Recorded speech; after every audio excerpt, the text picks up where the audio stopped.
अस्सलाम वालेकुम। आज हम पढ़ने जा रहे हैं चैप्टर 12 का सेकंड पार्ट। ठीक है, इसमें हम लोग सिंपल सर्कम सेंटर इन सर्कल और स्क्राइब्ड सर्कल के बारे में पढ़ेंगे। कुछ टिप्स एंड ट्रिक्स पढ़ेंगे, कुछ एमसीक्यूज पढ़ेंगे नेक्स्ट लेक्चर में और इंशाल्लाह ताला हमारा चैप्टर 12 जो है वो ख़त्म हो जाएगा।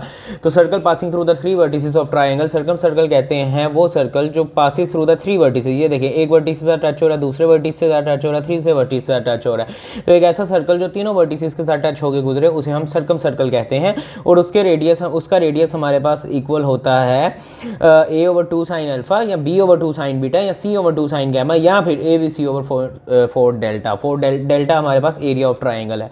ठीक है, ये हो गया सिंपल फॉर्मूला, याद करने की जरूरत है। इन सर्कल हमारे पास क्या होता है, जो इन होता है, जो ट्राइंगल के अंदर होता है, ठीक है ना, और वो तीनों साइड्स को टच कर रहा होता है, तीनों साइड्स को टच कर रहा होता है और उसका रेडियस जो है वो हमारे पास इक्वल होता है डेल्टा/s। डेल्टा हमारे पास एरिया है। स्क्राइब्ड सर्कल क्या होता है, और इसके 3 रेडियस के होते हैं। स्क्राइब्ड सर्कल होता है जो 2 साइड्स को इंटरनली टच कर रहा है, ठीक है, 2 प्रोजेक्टेड साइड्स को। लेट्स सपोज ये एक मेरे पास वो है ट्रायंगल है और इसमें से एक ये प्रोजेक्टेड साइड है, एक ये प्रोजेक्टेड साइड है। प्रोजेक्टेड साइड जिसे हम लंबा खुद करते हैं, यहाँ पे जो ऐसे करके बनेगा ये हमारे पास स्क्राइब्ड सर्कल बनेगा जो 2 साइड्स को इंटरनली, प्रोजेक्टेड साइड्स को इंटरनली टच कर रहा है और एक साइड को एक्सटर्नली टच कर रहा है। इसी तरह के 3 सर्कल्स बन सकते हैं, ठीक है ना, कि लेट्स सपोज एक आपने इसे लंबा कर लिया और एक आपने इसे लंबा कर लिया, तो इन दोनों के इधर भी एक बन सकता है, ठीक है ना।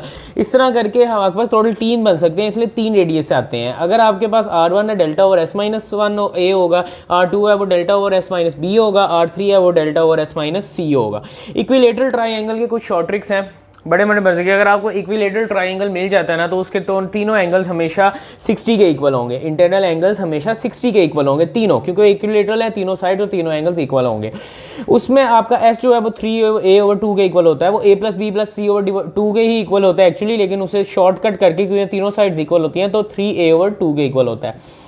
जो आपके पास एरिया है वो अंडर √3/4 a का स्क्वायर, ये हमने पहले भी पढ़ा था, दोबारा मैंने यहाँ पे लिख दिया। इक्विलेटरल ट्राइंगल के लिए अगर आपको एरिया फाइंड करने का कहा जाए तो अंडर√3/4 किसी भी साइड का स्क्वायर ले लो।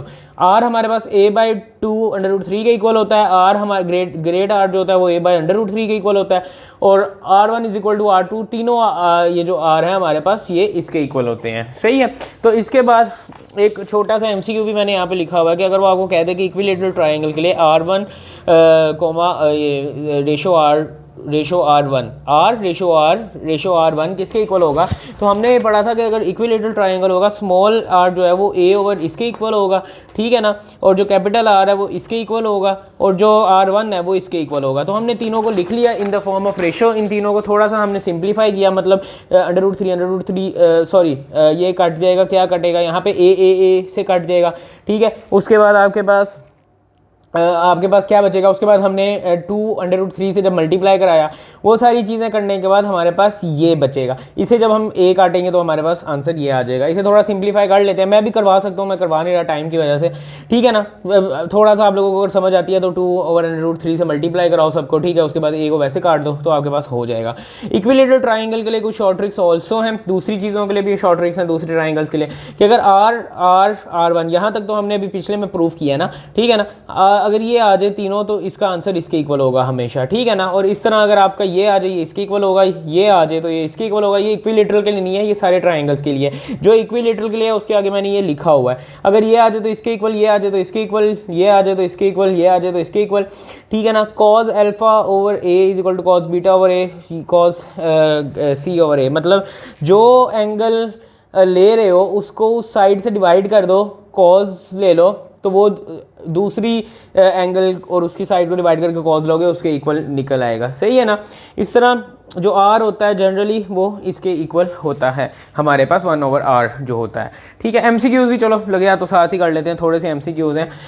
इन a triangle a = 11, b = 9, c = 19 which is smallest angle. अच्छा, ये साइड्स उसने दी हुई हैं, लेट्स सपोज हमारे पास एक ट्राइंगल है, उसकी उसने हमें साइड्स दे दी हैं। उसने कहा सबसे छोटा एंगल किसका होगा, तो ये याद रखना जो भी लार्जेस्ट साइड होती है उसका लार्जेस्ट एंगल होता है और जो स्मॉलेस्ट साइड होती है उसका स्मॉलेस्ट एंगल होता है। तो ये 9 है, ये स्मॉलेस्ट साइड है तो इसका एंगल सबसे स्मॉलेस्ट होगा, ठीक है ना। अगले का हम एमसीक्यूज कर लेते हैं।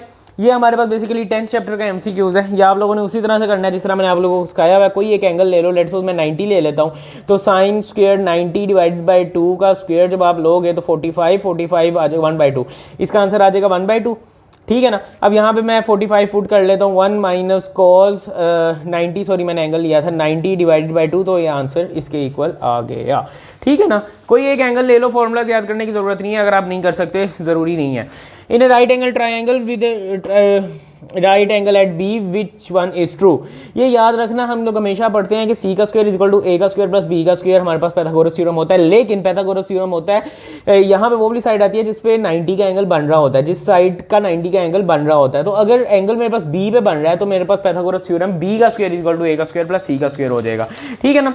ये MCQs हमारे थे 12 चैप्टर के। इस तरह हमारा 12 चैप्टर जो है वो खत्म हो गया। इसके बाद हम स्टार्ट करेंगे इन्वर्स ट्रिग्नोमेट्रिक फंक्शन का चैप्टर, बहुत इंपॉर्टेंट चैप्टर है ये वाला, ठीक है ना। बड़े इंपॉर्टेंट MCQs आते हैं इससे, तो नेक्स्ट वीडियो में इंशाल्लाह स्टार्ट करेंगे और ख़त्म करेंगे, फिर हमारा ये चैप्टर ख़त्म हो जाएगा।